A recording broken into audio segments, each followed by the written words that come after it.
After months of battling doubt and witnessing naysayers and critics take advantage of every chance, Caitlin Clark finally reminded everyone why she is that girl. In a performance that silenced anybody who ever wondered if this team and this player were better without their superstar, the Indiana Fever not only defeated the Atlanta Dream Friday night, but they dominated them 99-82. Here, it is now a final 99-82. The third quarter saw 29 points, and the fourth quarter saw 30 points. The season's second half and fourth quarter may have been the greatest of the year. Examine these benchmarks. Tonight, 29 bench points. Additionally, they managed to withstand a flurry of attacks from Jordan Canada, who scored 26 points in the first half. The critics claimed that without Clark, the Fever was better. She was ball dominant, they said. When she wasn't on the floor, they said the team had additional weaponry. Where are they now then? Because what we saw on Friday night was a total breakdown of that story. It all began when Clark demonstrated that she could control the game without controlling the scoreboard. It has been a bumpy trip for both Clark, who has had to battle several injuries, and Indiana. However, I believe Cece's fight on the floor was her most inspiring moment. She's obviously not quite at her best. She's still trying to get back. She attacked, but she hasn't yet found her three ball. She threw her head down and went to the hoop, using the physicality against the defenders. Her playmaking, which is undoubtedly another brilliant element of her game, was made possible by that. After things began to make sense, the Fever, let's discuss what actually took place here. In a masterclass effort, Sophie Cunningham scored 16 points and pulled down 10 rebounds after coming off the bench like a woman possessed. Here's the lovely part, though. Cunningham wasn't playing to spite Clark. Cunningham was playing as a result of Clark. You could sense the electrifying chemistry between these two in each of their possessions. People, this may have been the best Sophie Cunningham performance for the Indiana Fever that she has ever had. When she struck, we were ahead in that game before those game-ending threes against the Minnesota Lynx. A nail in the coffin, really. Fantastic. However, we lost the third quarter. After falling behind 5,247 points in the third quarter, Sophie Cunningham's massive three helped us rally and win. The critics said that the Fever were more dangerous without Kane Clark for weeks. Carolyn Peake of ESPN really stated on TV that Indiana is more dangerous when Clark isn't playing. Do you think that's possible? The boldness. They genuinely made an effort to persuade us that the WNBA's greatest rookie, the player who smashed attendance records, and the lady who single-handedly kept the league relevant was somehow impeding her team's progress. However, retaliation was served cold on Friday night. I said they needed Caitlin Clark, didn't I? I mean, guys, hurry up. You see, this is the reason you don't watch ESPN. Idiots like Caroline Peake should be charged and imprisoned for their remarks that they are more dangerous without Caitlin Clark. That is among the most stupid remarks. Clark ended with 9 and 12 points. Helps. However, those figures don't accurately depict the situation. She struggled from three-point range and was only 5 of 17 from the field, but she had an impact on every possession. She was the commander, the orchestrator, and the one who improved everyone in her vicinity. Additionally, Clark's leadership and court vision converted a close game into a blowout when the team needed it most, behind by 3 points in the third quarter. Therefore, they were able to neutralize Caitlin Clark in a large degree, and I believe that their manhandling of Stephanie White was almost a problem. Caitlin Clark was being mistreated by them early on in the match, as if they were holding her with two hands. They seemed completely engrossed in the "we're grabbing her and we don't really care" situation. That was their aim, as if they were. They were there with the intention of mauling Caitlin Clark. They had no intention of doing anything but and they had no Subscribe if you're enjoying it. Are you curious as to what made this game so exquisite? Like a crazed woman, Sophie Cunningham emerged off the bench. Oh my goodness. Cunningham, Sophie. The Atlanta Dream was completely destroyed by this woman as soon as she stepped off the bench. Sophie Cunningham was hitting all of her three-point attempts when it counted, making 4 or 5 of them. The spacing and opportunities that Clark's presence produced were the direct cause of her season-high 16 points. Players like Cunningham thrive when defenders are concerned about preventing Clark's drives, following her around screens, or worrying about her pulling up from 30 feet. This is where we should go. Cunningham, Sophie. Let's investigate. The long three belongs to her.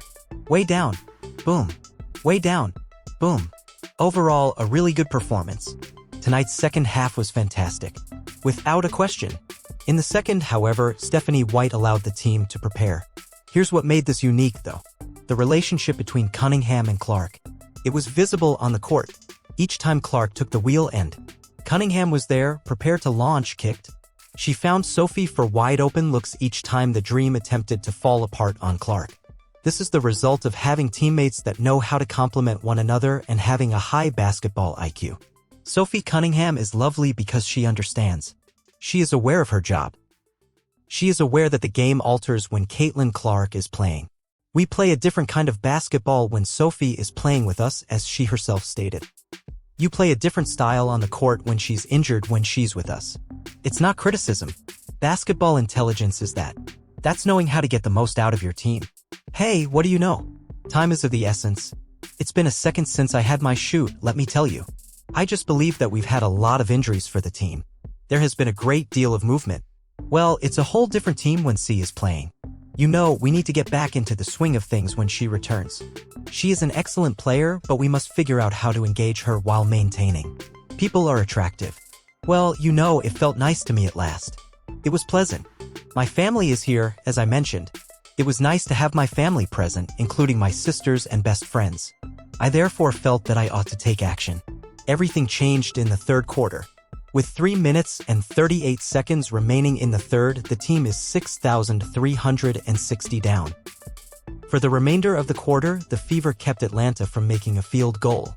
They opened the fourth on an 11-2 run and scored the last 4 points of the third to take an 8,067 advantage. From that moment until the last buzzer, it was double digits. This went beyond a single person playing a fantastic game. In this case, Clark's leadership elevated everyone in her vicinity. With 25 points, Kelsey Mitchell was the team leader. Aaliyah Boston had 8 assists and 19 points. All of a sudden, the Fever appeared to be the team that everyone had anticipated them to be at the start of the season. The Fever tied for their most points with 59 points in the second half, which was their highest total in any half this season, during any of the previous 7 seasons. And it's no accident.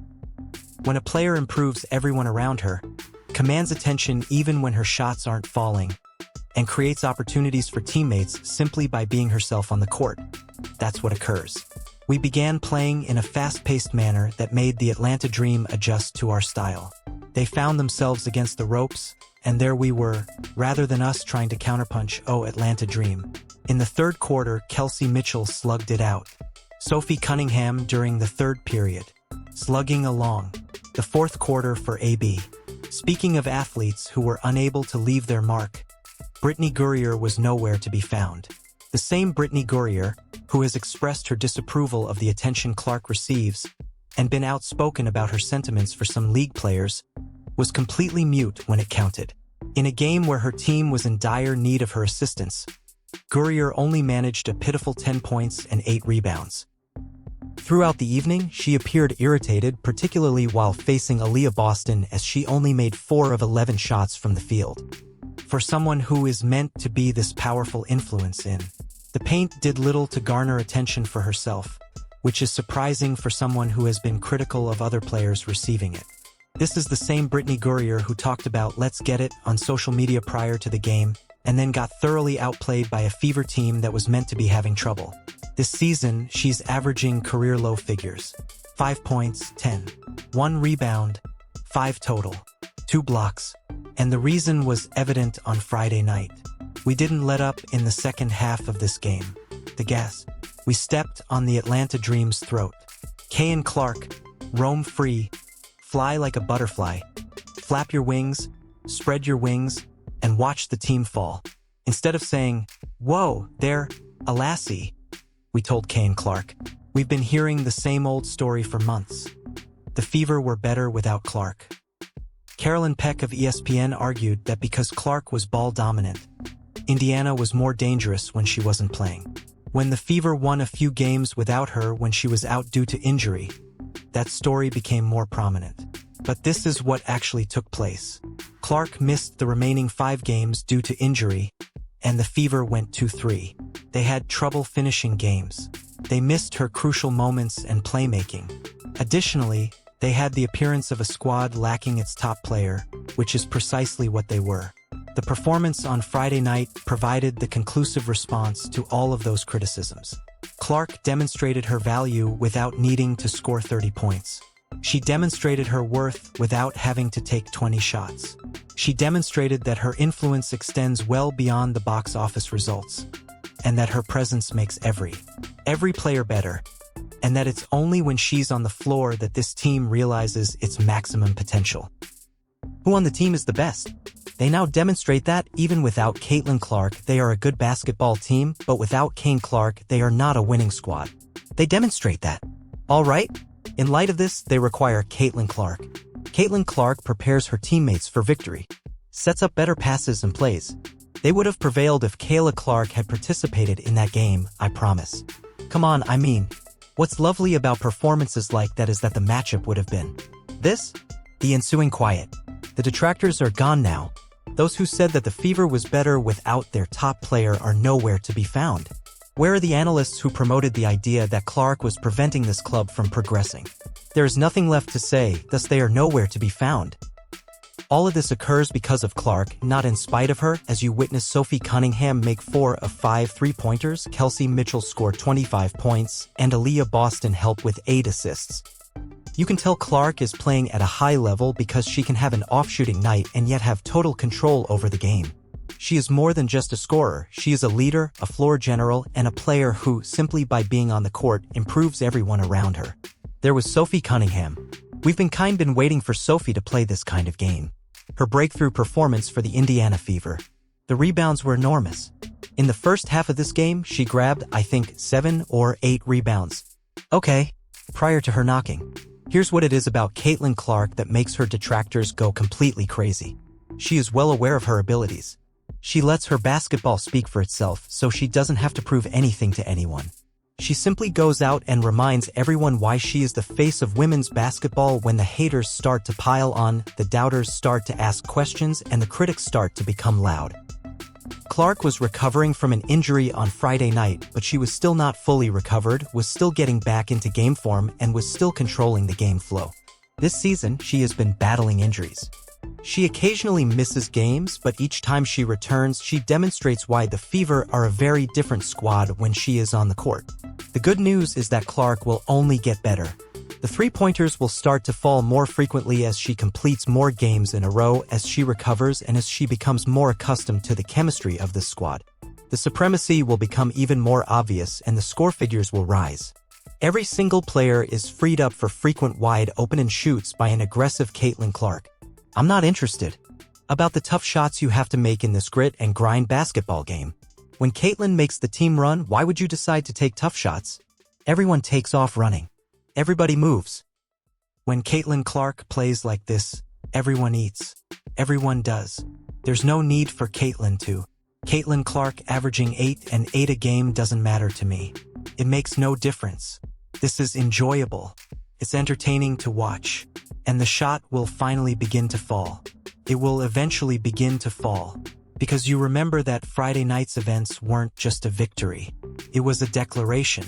Everyone was shown by Clark and the Fever that all of the commotion, criticism, and uncertainty were just empty rhetoric. They demonstrated that they can defeat any side in the league when they are healthy, when Clark is playing, and when Sophie Cunningham is bringing energy off the bench. There is a unique chemistry between Cunningham and Clark. The manner in which they enhance one another, feed off one another's vitality, and complement one another is basketball at the championship level. It is the foundation upon which you build. And because they are aware of what is about to happen, the haters will remain silent for a while. They are aware that Clark is only beginning, that the Fever are only beginning to reach their full potential, and that all of their talking points and narratives were thoroughly dismantled in 1998-82. Because of the way she gets hot from downtown, I believe we like to refer to her as the female Steph Curry. However, she has consistently portrayed Trae Young. You would if you actually watched her game. Take note. It's not a negative thing either. The comments are now visible to me. What do you take, bro? Since nobody is aware of Trae Young's playing style. But isn't that play style? Instead of dominating off the ball, these two players do so on it. Very much on the ball, and they make a lot of plays with their passing and shooting range, don't they? For example, Trae Young shares Caitlin's ability to shoot from the logo and score a basket, but he also shares Caitlin's assist title. However, the problem with their games is that they are held accountable for a stretch or a game in which they are unable to make a jump shot. That girl is Caitlin Clark. That girl has always been her. She will always be that girl. And when she was on the court on Friday night, she made it clear to everyone why the Indiana Fever are a very different squad. While the rest of us love witnessing the most dynamic athlete in basketball continue to rewrite the laws of what's possible, the naysayers can continue to be angry. The haters should settle in because the Caitlin Clark revenge tour is just getting started.